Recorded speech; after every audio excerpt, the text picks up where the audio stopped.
আপনি যে সৌদি আরব আইছেন জি। কত বছর হয়েছে? এ কত বছর হয় না, আমি এই বছরের জানুয়ারিতে আইছি আর কি। তাও কেমন খরচ হয়েছে আপনার টোটাল?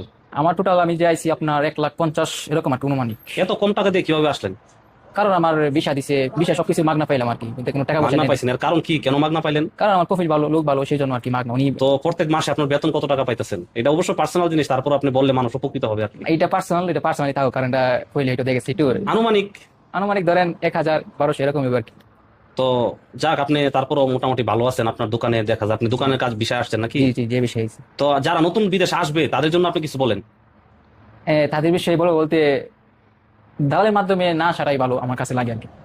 কারণ দালালের মাধ্যমে নাকি? হ্যাঁ, তো তো পরিচিত লোকের মাধ্যমে, যেমন ধরেন আপনার আপন ভাই, হ্যাঁ আত্মীয়র ভিতরে আসলে এটা আমার কাছে লাগে কি ভালো, কারণ ভালো হবে আত্মীয়র বিষয় নাকি? ভিতরে আসলে বা কোনো যাই জামাল হলে আত্মীয়র ভিতরে এটা মিট করাইব আর কি। এখন আপনি যদি দালালের মাধ্যমে আইন, তো দেখে গেছি কি আপনার বললো এই কাজের কথা, পরবর্তীতে যদি আপনি যদি এই কাজ না পান, আর এমনি দালালের মাধ্যমে আসলে মনে করেন গুরুত্ব থাকবে কম, আপনি 6 মাস পরে 5 মাস পরে কাজ পাবেন, হ্যাঁ এটা কোনো শিওর নাই আর কি। তো দেখে গেছি কি আপনার বলবো কফি শপের বিষয়, তো দেখে গেছি অন্য কাজে নিয়ে লাগাই দিল, বা আপনি 6 মাস বয়ে থাকলেন, 5 মাস বয়ে থাকলেন।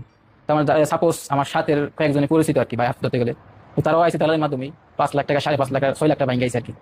তো আপনি যদি সৌদি আরবে যদি 5 লাখ টাকা 6 লাখ টাকা যদি বাইঙ্গে আন, এই টাকা দিয়ে গেছি কি আপনার রিকভারি করতে করতে কম কম নাহলে 2-2.5 বছর লাগবে। তো এটা ফ্যাক্টর না, আপনি ভালো একটা পজিশন চাইতে পারলে এটা চলে আর কি।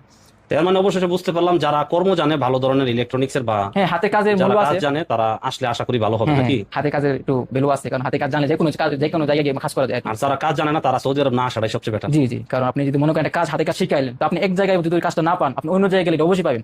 আপনি যদি কাজ যদি না জানেন না, আপনি কি করবেন? কথা বাস্তব। হ্যাঁ এটাই আর কি। ঠিক আছে, তো ভালো থাকবেন। যে আপনার দোয়া আপনি করি ভালো আপনার থাকেন। প্রবাস জীবন জি জি আনন্দিত জি। হোক।